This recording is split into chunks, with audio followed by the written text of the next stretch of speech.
Good afternoon, and thanks so much for the opportunity to talk with you all about our approach to collaboration with the private sector to create an Australia where people with disability are fully included in the workforce. For those of you who I've yet to meet, my name's Chuck Smeeton. I'm the National Training Manager for Jigsaw.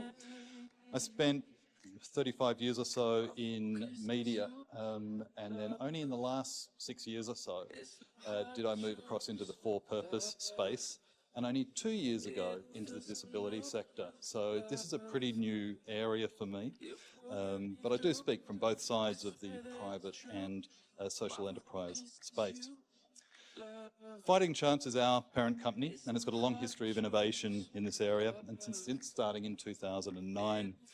It's launched 5 enterprises, providing opportunities to over 1,200 people in 16 locations across 5 states. Our social enterprises have been created to drive systemic change, with models that have been designed to be scalable, but also to be replicated by other service providers, so that we can create even greater impact. The part of the business I work for is Jigsaw. That was launched 10 years ago.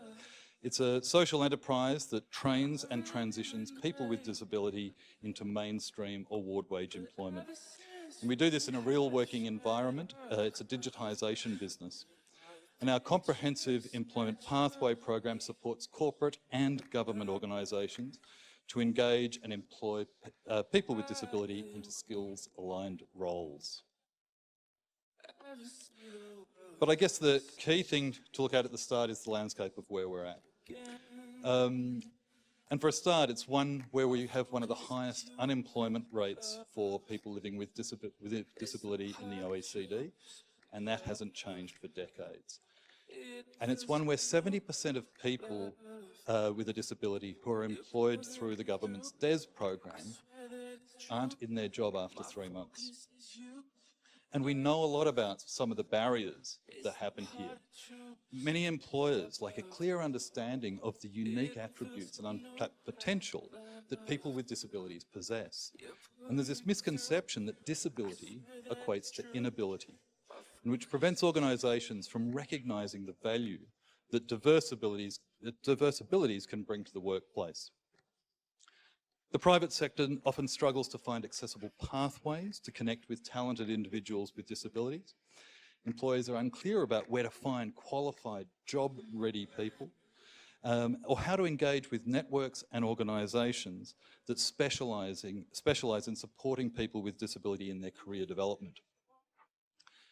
Employers frequently face difficulty in identifying suitable roles for individuals with disabilities or adapting existing positions to accommodate their needs.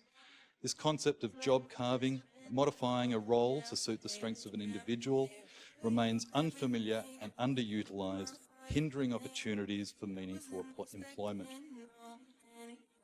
There's a really noticeable gap in training and confidence amongst employers when it comes to managing and working effectively alongside individuals with disabilities. When I started at Jigsaw, funnily enough, my 2 kids both worked for Jigsaw in Sydney, so it was reverse nepotism. I had to call them and ask if it was okay if Dad could work for the same company. But I also asked them if they thought I could do it, because in my first week on the job with Jigsaw, I probably spent more time with people with a disability than I had in my whole life. And so that confidence of knowing how to work is something that we all need to learn. Without adequate training, employers may feel unsure about how to foster inclusive work environments, leading to a lack of understanding in managing workplace accommodations, communication and support. And finally, a significant barrier for employers is a fear of what happens if the individual doesn't perform as expected, or if the fit isn't right. Employers may be concerned about the potential for failure, and with a lack of clarity about how to navigate such situations appropriately without feeling like they're risking their commitment to diversity. So let's lay the groundwork for what Jigsaw does. Pretty hard to read the small print, but I will explain it. Our employment pathway model enables people to develop their capacity until they are ready to work in the mainstream environment. Career development conversations and progress reviews are built in from the start, ensuring participants have support to regularly review their goals and options and to make informed decisions. We've traditionally operated on a model that has 20 core transferable workplace soft skills that are cycled through on a weekly basis. But we're refining the model, and in fact this week I've been rolling it out, so it's been kind of an interesting process. So I'd prefer to talk about this new pathway, which is a 3-stage employment pathway. And it's a reflection of how we're constantly looking to improve our process through adaptation and revision, keeping very much aligned to our mission and values, but also responding to the current needs and landscape changes. Things like the NDIS, which most of our participants use to attend our program. Obviously, COVID changed things, and now post-COVID, it's a whole new world. And we also have new hubs and partners coming on board. So within a Jigsaw hub, during the workday, trainees learn these transferable work skills whilst on the job and in one-to-one sessions and workshops. I like to think of our staff as employment mentors rather than support staff in a general sense. And interestingly, it's a program where our success is based on people leaving, because that's what we're there to do. In level 1, the goal is purely around making trainees feel comfortable in the Jigsaw environment, both socially and in the work we do. It's a really interesting area when you are working with people, particularly with mental health challenges, that often when they come into Jigsaw, one of two things will happen. They will either mask very effectively, and so you're not quite sure of how they're going, and 3 weeks later, it can kind of unravel a bit, or they'll be incredibly anxious because it's a new environment, and 3 weeks later, they're loving life and everything's going really well. So that first step is really important. And we work on just 5 of those specific skills that provide foundational soft skills rather than focusing on the employment journey at that point. It's just about getting that solid basis for development. We track trainee progress through these skills via a traffic light system, where red means they're working on it, amber means they understand the concept of something like teamwork, but don't necessarily apply it, or they can apply it, but don't necessarily understand the concept. And then green is when they can understand it and apply it effectively. Once a trainee demonstrates a clear understanding and practical application of a skill, it doesn't need to be repeated because it's reinforced every day on the floor through work experience. Instead, they finish off the remaining skills until all the skills in level 1 are finished. Level 2, extension of level 1, an additional 10 transferable skills are introduced. Same process, same way of measuring their progress. And then once all of the skills in level 1 and level 2 are completed, we consider a trainee effectively work ready, and they are deemed eligible to transfer to a paid trainee position. We've got a number of these paid trainee positions where we actually employ our trainees on award wage for 2 days a week to help with our digitisation business, or to work on contracts, which I'll come to in a bit, with one of our partners like Allianz, either in the hub or on site with the employer. They become proper employees of our company, and it's a great step into transitioning into mainstream employment, often with one of our partners like Allianz, the Sydney Opera House, Australian Unity, and there's a bunch more that I'll go through. All the paid trainees and trainees who've completed level 1 and 2 move on to level 3, and that's where we start to focus on the more vocationally based skills. And it's a key aspect of keeping the trainees focused on growth rather than plateauing. And it's where they really start to take control of their employment journey because they choose the skills that they want to develop. There's no graduation from level 3 because there's always skills to develop. So that only really effectively concludes when a trainee achieves employment, regardless of whether they've become a paid trainee or not. And then when all of our participants transition to open employment, we support them in the workplace, as well as providing training to organisations around how to make their workplace inclusive. And coming back to that initial statement around the challenge of sustainable employment through the DES program, 91% of the people that we place into jobs are still employed after 1 year. So how do we, as a social enterprise, engage with the private sector? And there's three ways. First one is organisations that want to outsource their digitisation work. It's the core of what our trainees practice in the office as their way of using their skills. There's inventory setup, there's file management, scanning, quality control. And we've got a lot of clients who do this work with us, particularly recently. Councils seem to have a taste for having all of their old hard copy things being digitised. But there are many other organisations that we work with as well. Publishers, digitising print publications, law firms, sporting organisations, schools, just about anyone who has hard copy files that need to be retained. The next area is organisations who specifically want to improve their diversity and inclusion and hire our graduates. It's basically a process of identifying suitable roles and matching them to suitable candidates. And then finally, there are organisations that need to outsource a specific piece of work. And I should say need, because we've actually started this statement of work process where we approached organisations about pieces of work that they may like to have outsourced.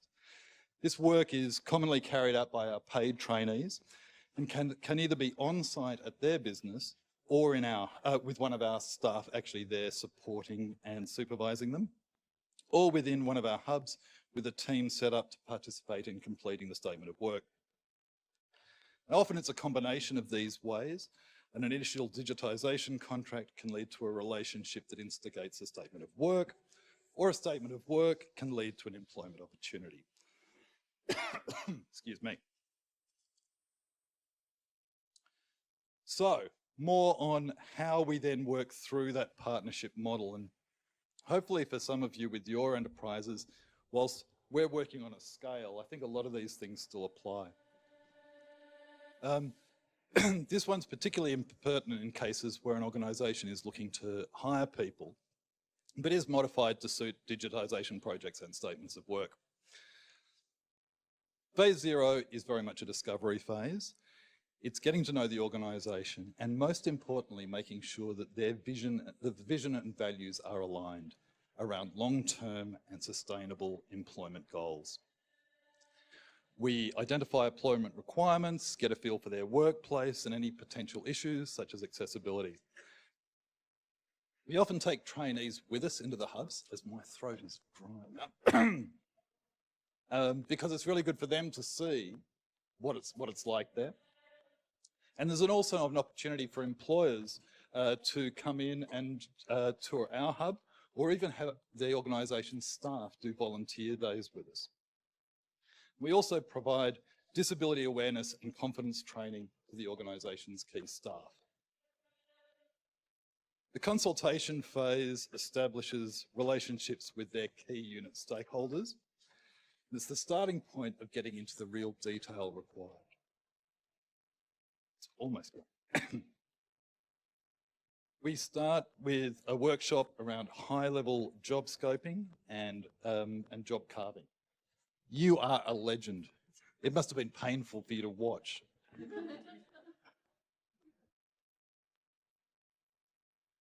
Oh yeah, I'm back. Yeah.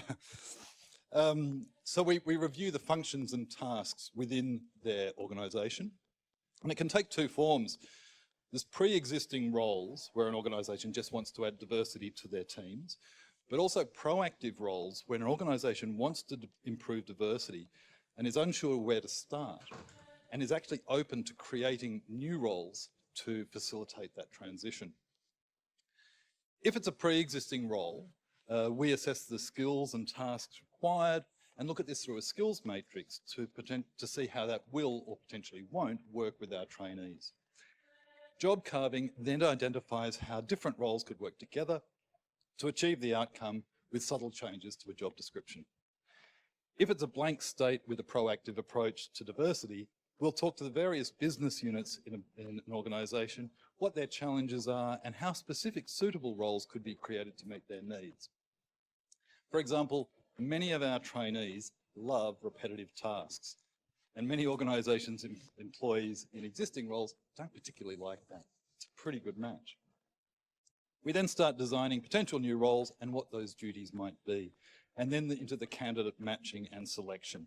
And we're often included in that interview process It also helps the trainees to have someone that they know well through that interview process, and we can help facilitate those discussions. Placement and support. As participants are placed, we provide a really detailed support plan and the training for an organisation to implement it, with full on-site assistance during that onboarding.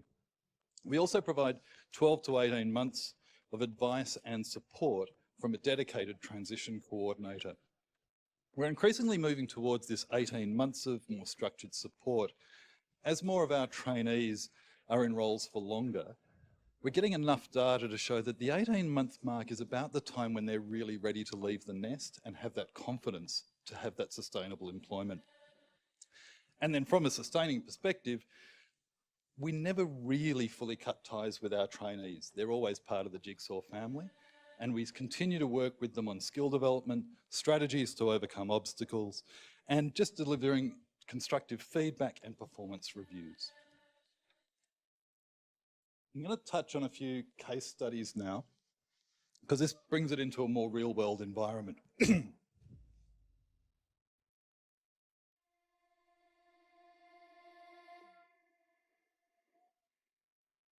So, Allianz. Allianz is one of our earliest and indeed most successful partnerships. It all started due to the disruptions caused by COVID-19 lockdowns, where they needed to expand their temporary workforce to manage the increased volume of insurance claims. And they sought a dependable team able to do this. The lead stakeholder at Allianz identified an opportunity to offer training and employment for people with disability, and a team of 4 Jigsaw trainees were brought in to address the backlog of motor vehicle and property insurance claims. And this was done in the Jigsaw hub in Sydney in this case. So Allianz engaged with Jigsaw and we were employing the trainees who did it, so they were our employees. We did a significant amount of work on job carving here. Our trainees could deliver about 90% of the requirements of the role, but we felt some of the areas of customer service might be a challenge. We then looked together at whether the existing customer support teams could cover these aspects, which they could, and identified the tasks that they were doing that could be shifted to our trainees. Really effective job carving. So today we're now transitioning individuals and teams in Brisbane, Sydney, Adelaide and Melbourne, often backfilling positions to maintain service continuity, and over 50 Jigsaw graduates work at Allianz. And with the maturity of our relationship with them, we're increasingly fine-tuning that support. We continue to provide awareness and confidence-boosting training. We have a confidence survey with stakeholders to track shifts in attitudes towards working with people with disability. And we continue to develop individualised support plans for participants so that to share with the Allianz staff and managers.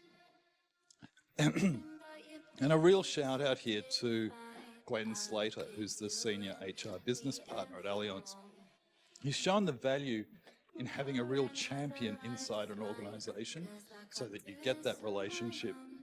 And working with him has allowed us to continually improve the process. No, I think I'm still okay. Just get a tap.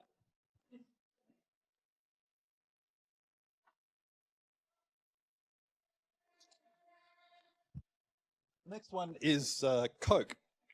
So Coke was a case where they just simply wanted to improve their diversity and inclusion. We had a contact in their HR team, a personal contact. Oh gosh, it's all happening. Thank you so much. So they initiated the discussions with us. We started in our normal way with delivering some awareness and confidence training. And then we then identified some suitable candidates, collaborated with Coke to maximise the potential of these candidates, including participation in the job interviews, as I said.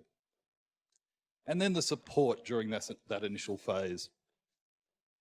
One individual was successfully hired and has now been with the company for over a year. And since then, Coke has introduced their internal Disability Inclusion Catalyst team, which we've been providing support for, and there's more opportunities coming.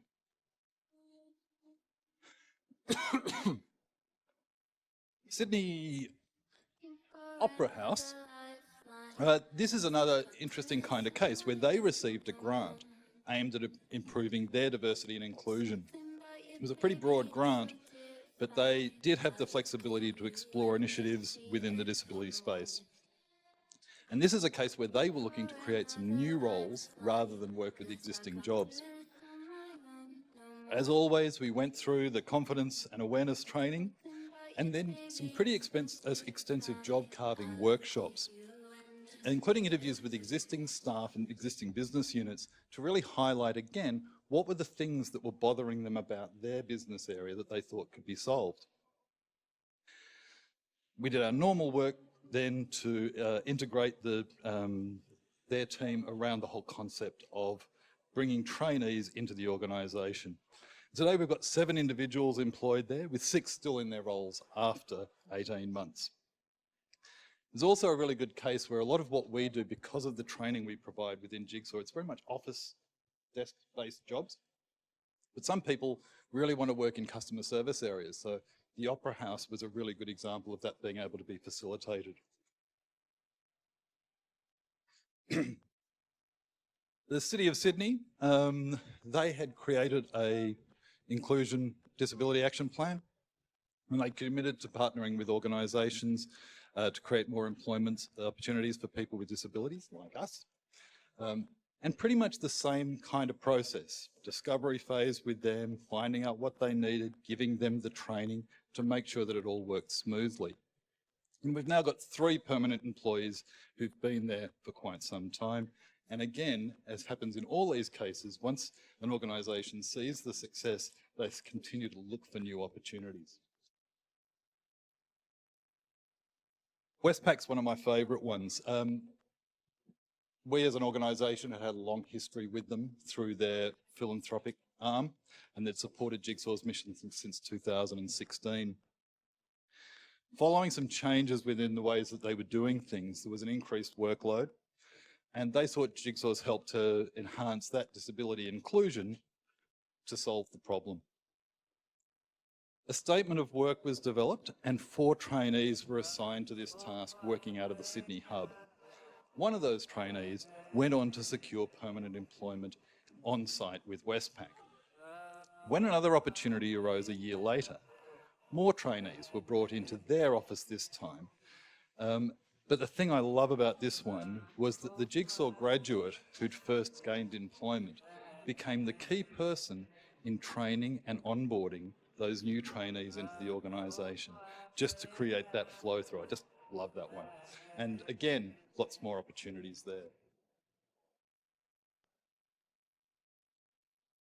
And just talking about that statement of work model in particular, because it was a really interesting way of working with big organisations. They do want to improve diversity and inclusion, but they require guidance and support on how to do it. And they get nervous about taking a really bold step. So the statement of work allows us to find a short-term opportunity to test the potential of how our participants can work on their tasks. It benefits everyone. They get that deeper understanding of how to work with us. The trainees develop a lot of really good skills. And as I said before, we've had a couple of cases like that Westpac one where a statement of work leads to ongoing opportunities because it's a way to test the water. And we're continuing to partner with several organisations around this. And even a statement of work can be a different kind of thing. So you'll see the Bunnings logo up there. Again, not exactly an office job, but that statement of work is Christmas staff cover. So we've got one trainee here in Melbourne who's working at the Hawthorn Bunnings in the gardening department and loving life already. So that's it. And I guess the thing I'd like to finish with is 3 key takeaways around a social enterprise working together with values-aligned private sector organisations. The private sector can make a commercial choice to create social impact and improve their bottom line as part of that process. And working with social enterprises is a really easy way for them to do it. Organisations need to think about the benefits of diversifying their workforce and the different ways that it can happen. And finally, we really need to create sustainable employment opportunities for all people with disability. And that's as much about redesigning work so that everyone can participate as anything else. So thank you all, and hopefully there's a chance for a few questions if there are any.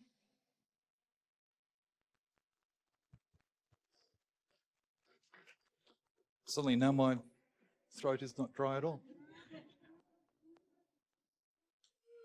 Yeah. I love your name. Just curious, with the trainees coming into Jigsaw, a lot of them are school leavers. Is that, or are they an older demographic? Or Yeah, it's I don't know. Do you need me to? Okay, I'll do it. Jigsaw, when it was first started, it was seen as kind of like TAFE, an alternative TAFE. For kids who'd been at school with disability, weren't quite sure what to do next. This was a way of continuing their progress towards employment. So we still do a lot of that.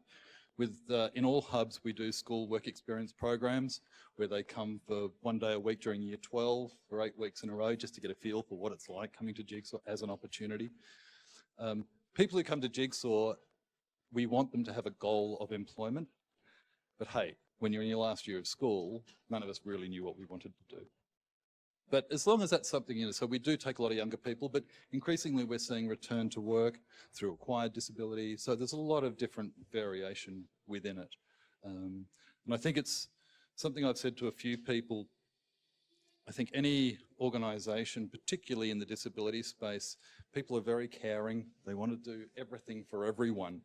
But knowing your laneway and sticking to that and doing what you do well. So in Jigsaw's case, because we are training people into mainstream employment and going into organisations like an Allianz or a Westpac, there's a certain requirement there. So we never say no to someone joining Jigsaw and doing our program, but we sometimes say not yet. Because, as I say, participants do use NDIS funding to come to us.